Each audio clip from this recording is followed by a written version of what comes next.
अब यहाँ हम आदत से शुरू करते हैं। आदत मनोविज्ञान का विषय है, यानी सूक्ष्म शरीर से संबंधित है, लेकिन क्रिया करता है स्थूल शरीर। अब आदत तो है क्या, यहां आप आइए। जीव विज्ञान में आदत के निर्माण के संदर्भ में परावर्ती क्रिया की चर्चा होती है और की गई है। जब हम किसी चीज को सीखना चाहते हैं तो पूरा ध्यान केंद्रित करना पड़ता है। ध्यान दीजिएगा, योग में यम नियम आसन प्राणायाम प्रत्याहार हैं जो स्थूल शरीर में आ जाते हैं, और मन बुद्धि अहंकार वाले जो हैं ध्यान धारणा और समाधि में आते हैं। तो जब ध्यान लगाता है कोई आदमी तो उसकी स्थूल प्रकृति सूक्ष्म प्रकृति सब मिल करके केंद्रित होकर के उसमें लग जाती हैं एक बिंदु पर, और किसी गुण को सीखती हैं। संसार में आने के बाद जो प्राकृतिक गुण हैं उनको छोड़ दें आप। जो अर्जित गुण होते हैं, इन गुणों को वो सीखता है, और जब अभ्यस्त हो जाता है तो वह गुण उसके आदत में शुमार हो जाता है, शामिल हो जाता है। उसके लिए उसको अब ध्यान लगाने की जरूरत नहीं पड़ती, क्योंकि ध्यान में स्थूल और सूक्ष्म शरीर की सारी शक्तियां केंद्रित होती हैं, तब ध्यान लगता है। और ध्यान से जिस लक्ष्य की प्राप्ति हम करते हैं, गुण की प्राप्ति करते हैं, वह गुण जब सिद्ध हो जाता है तो हम उसको परावर्ती क्रिया में भेजते हैं।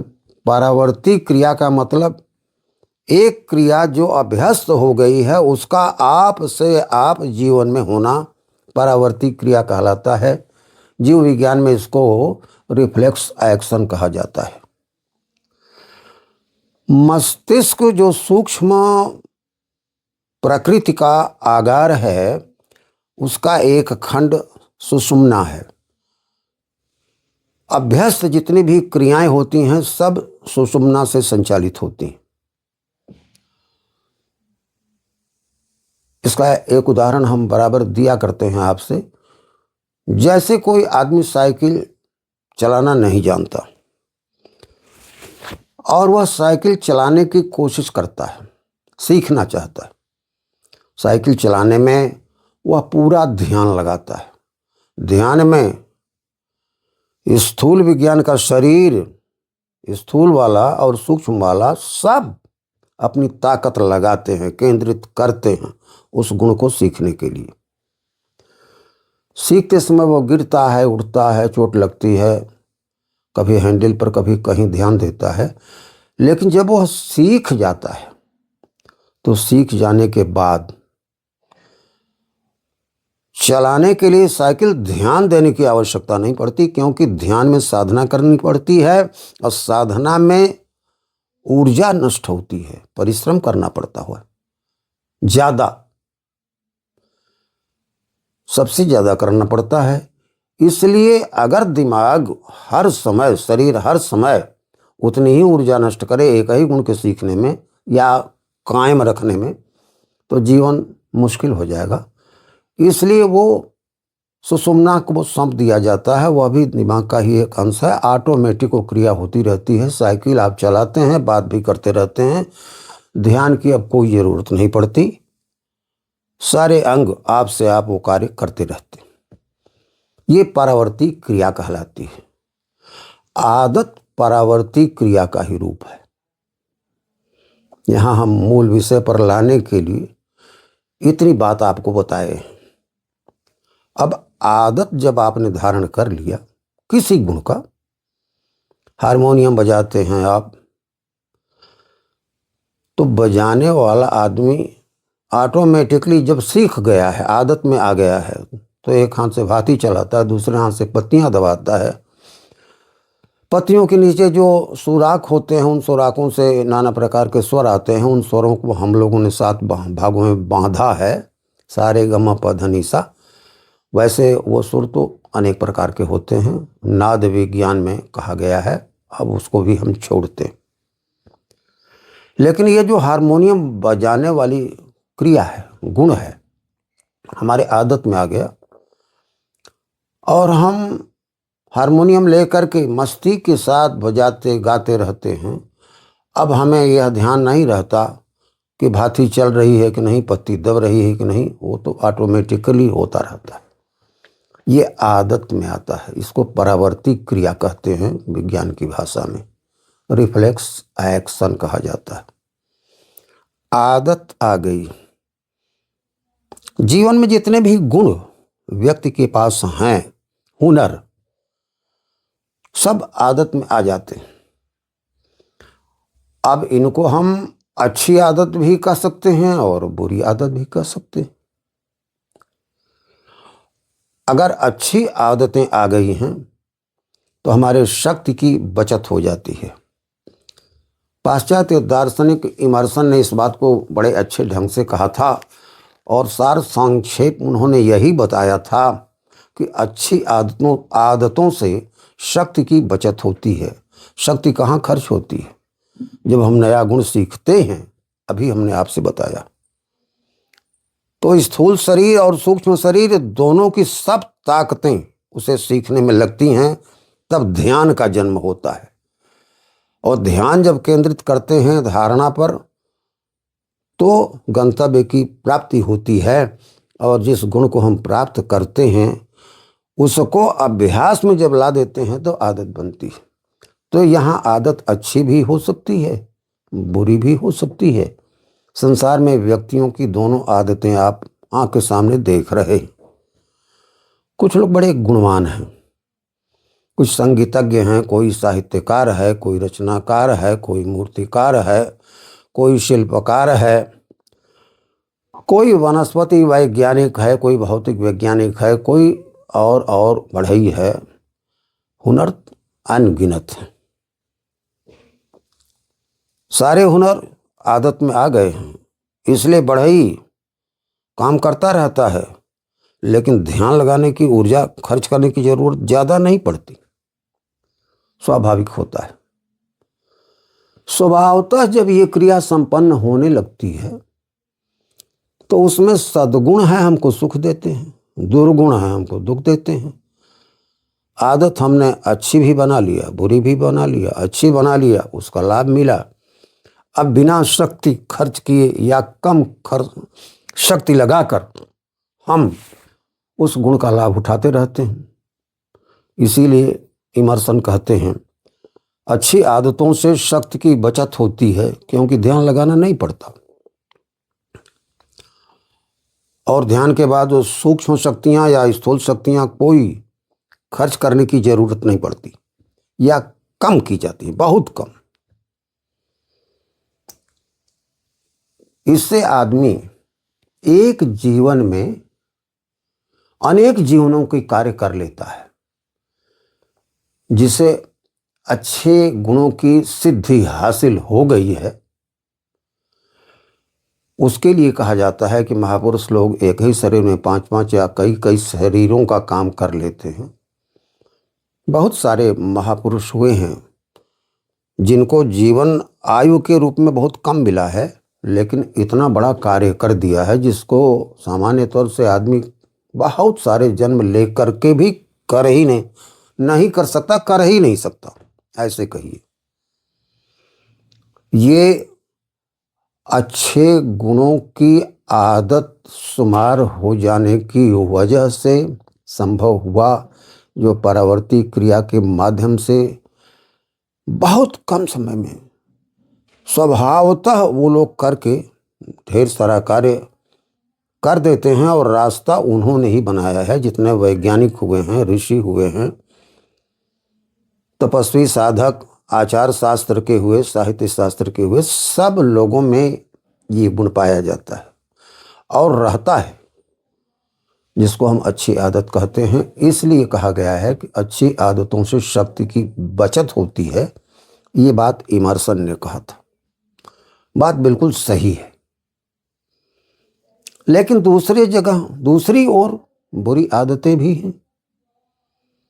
उसके बारे में अवधूत भगवान राम ने एक सूक्ति बड़ी अच्छी कहा था, आदत की दवा मौत। आदत की दवा मौत होती है। मतलब क्या? आदत मौत के साथ जाती है। कितना हूं सुधार का प्रयास करें, सुधरता नहीं। ये बात लागू तो दोनों पर होती है, लेकिन यहां आदत का इस्तेमाल महात्मा ने बुरी आदतों से किया है। कोई नशेड़ी हो गया, कोई हत्यारा हो गया, कोई शराबी हो गया, व्यभिचारी हो गया, कोई कामी हो गया, कोई क्रोधी हो गया, कोई लोभी हो गया। ये जितनी भी आदतें हैं उसी प्रकार से आती हैं। ये बुरी आदतें हैं। यहाँ बुरी आदतों के लिए आदत शब्द का इस्तेमाल किया गया है। इनके सुधारने के लिए ढेर सारा प्रयास किया जाता है, लेकिन प्रायः सफलता नहीं मिलती। सत्संग ही एक माध्यम है जिससे सफलता मिल सकती है, लेकिन वह सत्संग दुर्लभ होता है। संयोग बसात मिल गया तो सुधर गया, नहीं तो फिर पतन के रास्ते पर जाकर के विनष्ट होना तो उसको है ही। और मौत तक ये बुरी आदत पिंड नहीं छोड़ती। इसलिए महात्मा ने कह दिया, आदत की दवा मौत। शराबी को आपने देखा होगा, घर परिवार में, समाज में शराबी लोग हैं, नाना प्रकार का कष्ट झेलते रहते हैं, नालियों में लेटते हैं और जगह अपमानित होते हैं। लेकिन होश में आने के बाद बताया जाता है, सारी बात बताई जाती है, वो जान जाते हैं कि हमारी ये दुर्गति हुई है, लेकिन फिर आदत उनको मजबूर करती है, मैं खाने में जाते हैं, फिर वही क्रिया दोहराते हैं। परावर्ती क्रिया जारी रहती है। गजड़ी गांजे का अड्डा तलाश लेता है, कामी काम का अड्डा तलाशता है, क्रोधी जिसके अंदर क्रोध की आदत होती है, बात बात में नाराज होता है, परिवार में, समाज में कलह पैदा करता है, चाह करके भी उसको छोड़ नहीं पाता। लोभी है, जायज या नाजायज किसी भी तरह से चोरी करनी हो, बेईमानी करनी हो, अपने लोभ की पूर्ति करना चाहता है। उसकी आदत में वह शुमार हो गया है। उसी तरह से मद, मत्सर आदि जो माया के रूप बताए गए हैं, यहाँ ध्यान दें, माया का रूप दोनों है। आदत जिसको हम माया के रूप में यहाँ व्याख्यापित कर रहे हैं, वो अच्छी आदत भी है, बुरी आदत है। यहाँ बुरी आदतों की बात मैं कर रहा हूँ, जो महात्मा ने कहा था कि आदत की दवा मौत होती है। वास्तव में जब आदमी आदत का गुलाम हो जाता है, चाहे किसी भी आदत का, तो उसके विवेक का नियंत्रण आदत पर नहीं रह जाता। वह बंधन पैदा करती है और जीवात्मा को बांधती है। चाहे अच्छे गुणों की आदत हो अथवा बुरे गुणों की आदत हो, स्वभाव से अपने अपने दिशा में वो कार्य करते रहते हैं, क्योंकि उस पर अब ध्यान का नियंत्रण उतना रह नहीं जाता। कालांतर में ये आदतें जीव को गुलाम बना लेती। इस गुलामी का जीवन मनुष्य जीता है, चाहे अच्छे तरह से जिए हो महापुरुष के रूप में, चाहे एक दुर्जन पुरुष के रूप में। सज्जन और दुर्जन की कोटियां यहीं पर बन जाती हैं। लेकिन सज्जन की कोटि में एक विशेषता दिया गया है, एक तीसरी बात कही गई है कि सबसे अच्छी आदत वह है जिसमें कोई आदत डाली ही न जाए।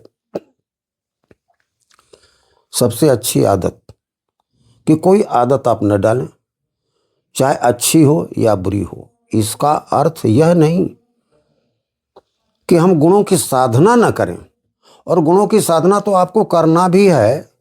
जब आपने जीवन धारण किया, जीव कहलाए, जीवात्मा कहलाए, तो आपको गुण तो धारण करने ही पड़ेंगे आजीविका चलाने के लिए, अच्छे चाहे बुरे। जब उसके आप गुलाम हो जाते हैं, आपके विवेक का नियंत्रण नहीं हो जाता, नहीं रह जाता, तब स्थिति थोड़ा दुखद होती है।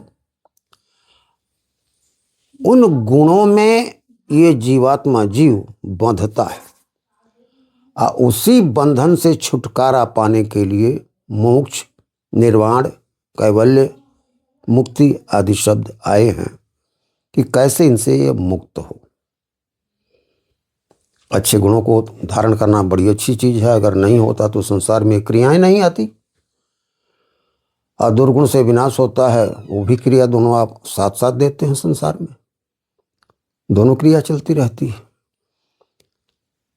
तीसरी जो बात कही गई कि सबसे अच्छी आदत वह है जिसमें कोई आदत ही न डाली जाए, इसका अर्थ यह नहीं कि कोई आदत आप न डालें, बल्कि इसका अर्थ यह है कि आप आदत के गुलाम न हो। आदत आपकी गुलाम हो, आपके बस में हो, आप आदत के बस में न हो। इसी को गीता में अनासक्ति कहा गया है। जब यह जीव आदत से आसक्त हो जाता है तब वह बंधन में पड़ता है। अगर अनासक्त भाव से वह गुणों को देखता रहे, साक्षी भाव से, क्योंकि कर्म तो उसको करना ही है। अब कर्म करेगा तो गुण धारण करेगा, और गुण धारण करेगा तो अच्छे बुरे दोनों गुण आएंगे। साक्षी भाव से जब देखता है तो सद्गुणों को धारण करता है, लेकिन सद्गुण भी उस पर हावी नहीं होते और दुर्गुण भी हावी नहीं होते, क्योंकि इनसे वह आसक्त नहीं होता।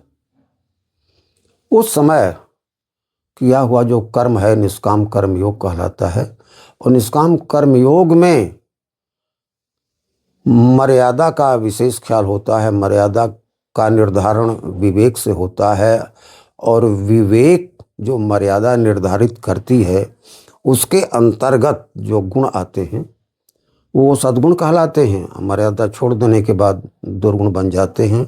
उदाहरण के लिए, मर्यादा के अंतर्गत की गई हिंसा भी अहिंसा है, मर्यादा छोड़कर की गई अहिंसा भी हिंसा है। ध्यान दें आप, एक हत्यारा है, चाकू से प्रहार करता है, किसी की जान ले लेता है, उसका उद्देश्य उसे मारना है, और एक जज है, उस हत्यारे को फांसी देता है, वो भी मारता है। उसने भी जान लिया, इसने भी जान लिया, चाकू से जान लिया, हत्या की निगाह से इसने जान लिया, व्यवस्था के न्याय के हिसाब से। न्याय क्या कहता है? कानून बना है, हत्या किया है तुम फांसी पर जाओगे। तो फांसी तो दोनों ओर हुई, मौत तो दोनों ओर हुई, लेकिन दोनों में अंतर है। हत्यारा फांसी का पात्र बनता है और जज निर्लिप्त है, उसका मरने और मारने वाले से कोई मतलब नहीं है, केवल न्याय से मतलब है, और न्याय सत्य का होता है। क्या सत्य है क्या असत्य है वही वो कर देता है। इसलिए उसका दोष पाप उसके ऊपर कुछ नहीं पड़ता, बल्कि वह पुरस्कृत होता है। यही है अनासक्ति कर्मयोग, जिसको निष्काम कर्मयोग के रूप में बताया गया है। तो आदतें हमारे नियंत्रण में रहती हैं तो हम अनासक्ति की साधना करते हैं। ये बहुत बड़ा गुण है, यह मोक्ष तक पहुंचा देता है, बंधन को काट देता है। इसमें निष्काम कर्मयोग किया जाता है। निष्काम कर्म योग से फल नहीं मिलता, अब फल नहीं मिलेगा तो हम भोगेंगे काहे के लिए? भोगती है जीवात्मा, इसी को मोक्ष कहा गया। यहाँ हमने आदत के संदर्भ में ये बात कहा है। विस्तार से हम इसलिए बराबर ले जाना चाहते हैं कि विषय थोड़ा दुरूह है, अब बिना पृष्ठभूमि के इसको समझाना मुश्किल है, इसलिए बार बार मुझको ये बताना पड़ता है। आलोक कुमार जी कहते हैं कि पिछले प्रकरण में तो ये चर्चा हो गई है। हमने कहा जब कोई भी प्रकरण शुरू किया जाएगा तो उसकी बुनियाद नहीं बताएंगे तो फिर आदमी जानेगा कैसे, आदत आई कहाँ से? रिफ्लेक्स एक्शन कहाँ से आया, आवर्ती क्रिया कहाँ से आई, सद्गुण कहाँ से आए, दुर्गुण कहाँ से आए, अच्छी आदत कहाँ से आई, बुरी आदत कहाँ से आई। अनासक्ति कर्मयोग किसे कहते हैं, जो मोक्ष देता है। निष्काम कर्मयोग कौन सा कर्म होता है, जज का कर्म निष्काम कर्म है, उसका किसी हत्यारे से कुछ लेना देना नहीं है, अनमरने वाले से है। उसका काम तो सत्य का उद्घाटन करना है, न्याय का उद्घाटन करना है, वही उसने कर दिया। यहाँ इस बात को आप समझेंगे तब इमर्सन की बात समझ में आएगी। अच्छी आदतों से शक्ति की बचत होती है और तब आपको अवधूत भगवान राम की बात समझ में आएगी कि आदत की दवा मौत। यहाँ आदत का मतलब बुरी आदतों से है। और तीसरे विद्वान ने जो कहा था कि सबसे अच्छी आदत वह है कि कोई आदत ही न डाली जाए, इसका मतलब यह नहीं कि कोई कर्म न करें आप, बल्कि यह है कि हम आदत के गुलाम न बने, आदत हमारे नियंत्रण में रहे। चाहे सही आदत हो या बुरी आदत हो, हमारे विवेक के नियंत्रण में रहे, उसके बंधन में हम न रहें, तब हम मोक्ष मुक्ति कैवल्य पा सकते हैं। ये है आदत का प्रकरण। विस्तार में मैंने इसको समझाने की यथासाध्य चेष्टा किया है। बात यहाँ हम समाप्त करते हैं। आदत का मर्म आप जाने, आदत भली है या बुरी, दोनों बात हमने बताया, भली भी है बुरी भी है और दोनों से परे भी है, जो मोक्ष देती है। बस इतना ही। अस्तु। जय जगत।